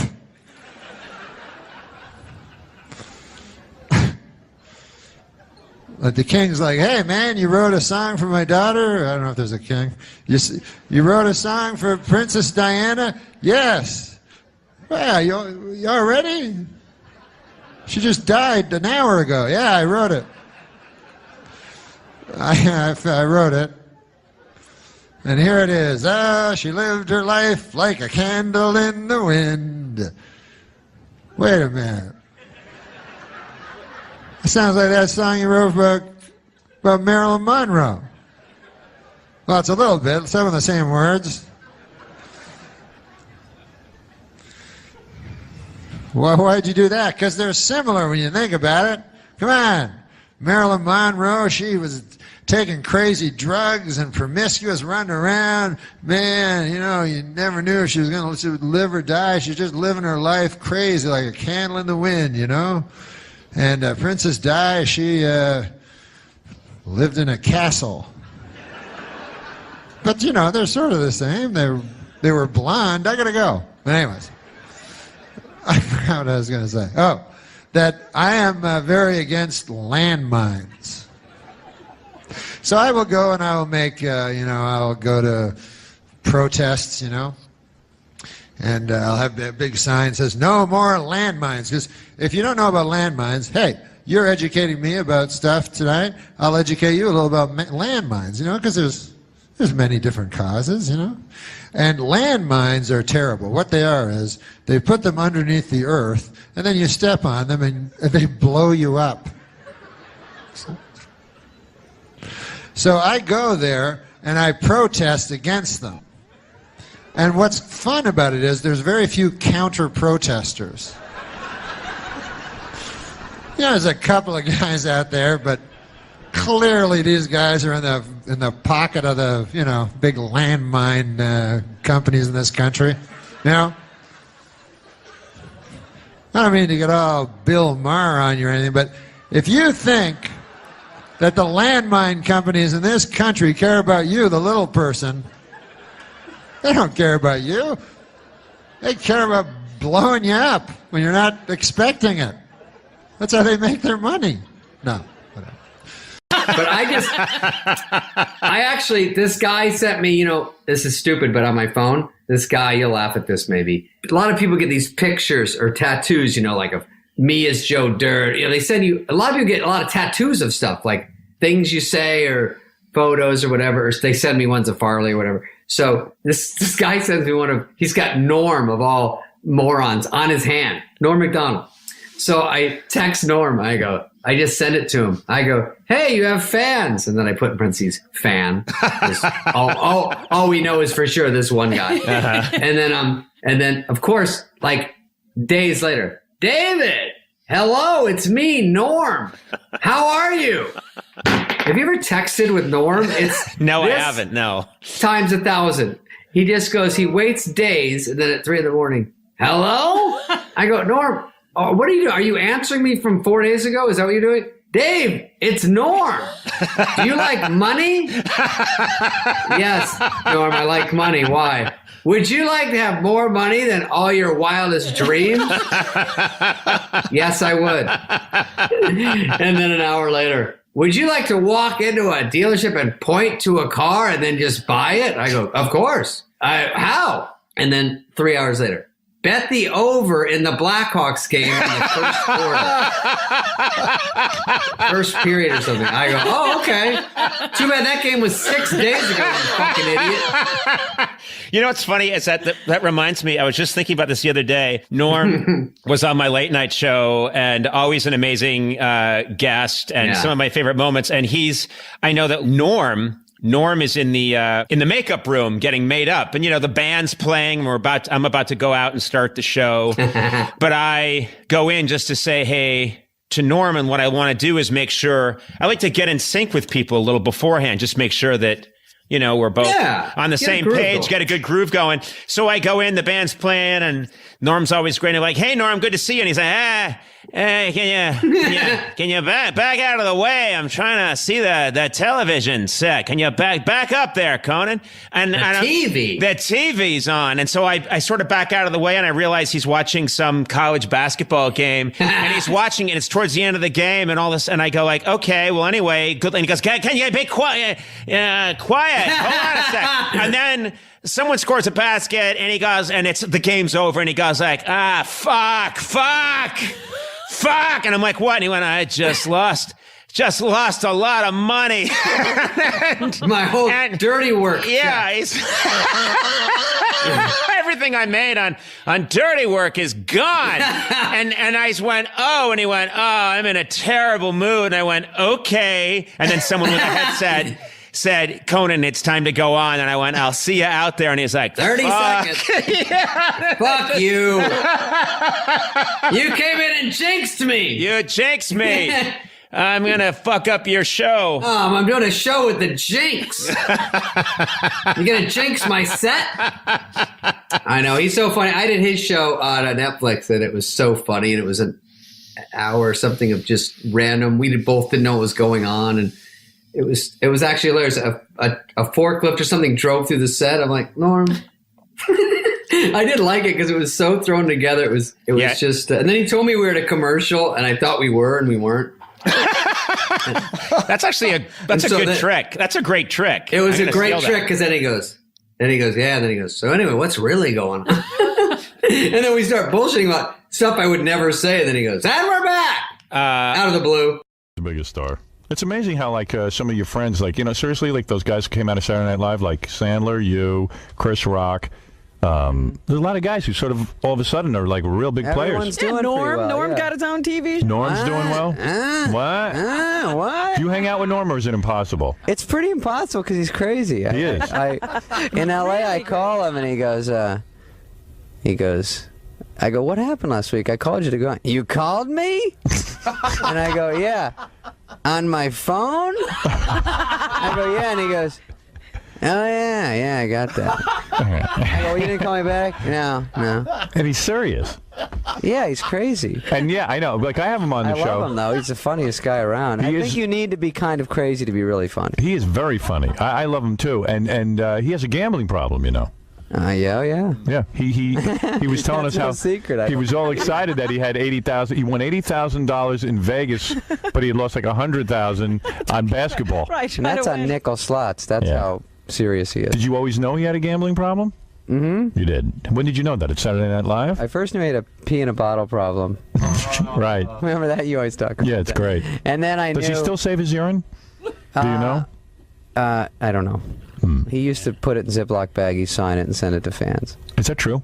No. Oh. But he did. He would take... After Saturday Night Live, they give you a car, a limousine, if you want to go to the party, and he would take it to Atlantic City. Really? He's a hard ass. He's hardcore, dude. I know he'll even get into fist fights. And then he'll stay at a table for hours and hours. What do you think of that? I feel lucky. And then you don't even know if he's married or single. It's never really clear. I don't know, but I know girls like him. He's you know, when you're something's that wrong, they pick up on it and like it. They like the tragedy of that. Fixer upper, yeah. Right. Yeah, I'm gonna make him a regular guy. Right, but it never worked. So we get to. I call up Norm and said, Norm, you want to go to Palm Springs with me? It's a 3-day Jim McClain course. Yeah. So I pick him up.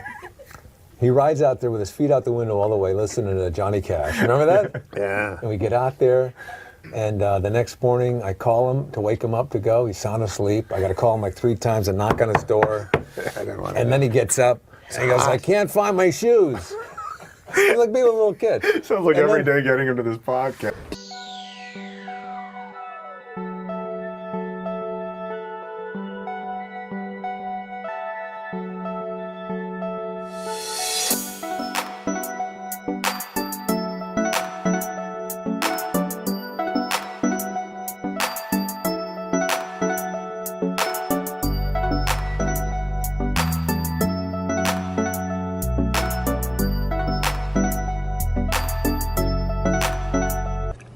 Norm is perfectly capable of like shaving and putting on a little Grecian formula and putting a tie and a suit on and going to New York and doing a really funny, kick-ass 5-minute stand-up comedy set. But then you talk to him about doing podcasts or projects or teaming up or whatever. It's like, Norm can't leave his apartment because if he gets up, he'll kick over a jug of urine and he'll lose his cleaning deposit. And he does not drive. He does not drive himself. Oh, no, he does not. By the way, move to L.A. and then make the proclamation, I don't drive. And it's like saying I can't be employed. Like, he should just fucking take ropes and put himself onto the bed like James Caan in Misery. Like He doesn't drive? No, he does not drive. Why? He has a helper person, female, whatever. So it's so insane. And then, you know, people tweet me all the time like, hey, get Norm on, man. You guys are dynamite together. Everyone loves you and Norm together. And I'm like, it would be awesome if he was capable of getting inside of a Volvo and propelling himself in my direction. Where does he live? He lives somewhere on the west side, sort of beach city. Oh, he's in L.A.? Yeah, he's in L.A. Okay. All right. He does not drive. Well, that can be fixed. I agree. Are you taking his beautiful Dave Letterman moment and making it about the fact that you can't get him to do anything with you? That's exactly what's happening. Yeah. I just see the guy. I'm seeing it because he is so good when he wants to be amazing. good, and he puts himself together, and it's perfect. And then you see him, and he's got like a gray beard, and he's walking around with Kleenex boxes on for slippers, and it's like, look, just fucking learn, get your driver's license, and come on out. Yeah, join the rest of us. It's in society. Well, no, I feel like Norm's talent is being wasted in Norm's apartment instead of out with us. Which I believe now. See, I don't know anything about what Norm's doing. You catch him every now and then on a clip. You catch him. Maybe he calls in somewhere, and I've seen him there. He seems to tweet a lot now, though. He'll tweet. Guess what you can do from your living room. He'll watch an entire round of golf, the Masters. He'll tweet every shot. He'll go on long rants. Well, he showed up at the SNL thing. Yeah, I know. I mean, that's the whole thing. He's capable. He cleans himself up, he shaves, he puts on a suit, and he goes out and does a really funny stand-up set. And you wouldn't even need him to clean himself up or a suit. I'm wearing pajamas right now with slippers. I'm wearing fucking practically pajamas myself. I know. I just, all I'm saying is he is one of the funniest guys on the planet. Oh, it would so be funny. nice if he could, somebody just backhand him and yell, get hold of yourself. And then, give him a shot of vermouth or something and go, let's go. We're going down to fucking DMV. Maybe that's we're getting you. a license. I think I told him. That guy sounds hot. It's either that or Gilbert Godfrey. I can't remember. But I told one of them, I will teach you how to drive. But you don't need to. If in his position, he can get someone to drive him places. Oh, there's Uber. I love Uber. Oh, you hate Uber? No, I love it. I just can't. It's impossible. The answer, yes, is you could get someone to do it. Has he never Maybe driven? he just has a social phobia that only goes away when he goes to New York for major television farewells and finales. Was there a driving-related trauma? I don't want to belabor this, but I'm fascinated. No, there are many people that they're allowed to just announce to the world that they're nuts, essentially. And then they can do whatever idiosyncratic behavior they like, and then everyone just sort of covers for them. They go, Gilbert Godfrey or Norm or whoever, everyone goes, oh, well, they don't drive. Well, but yeah. no one ever goes, why the fuck not? I've been driving since I was 15 and a half. It's That's no like big deal. Bill Cosby doesn't have sex with women who are awake. That was his thing. That's his thing. He announced how it is. Maybe he should have announced it. He should have. Yeah, we've been forgiving.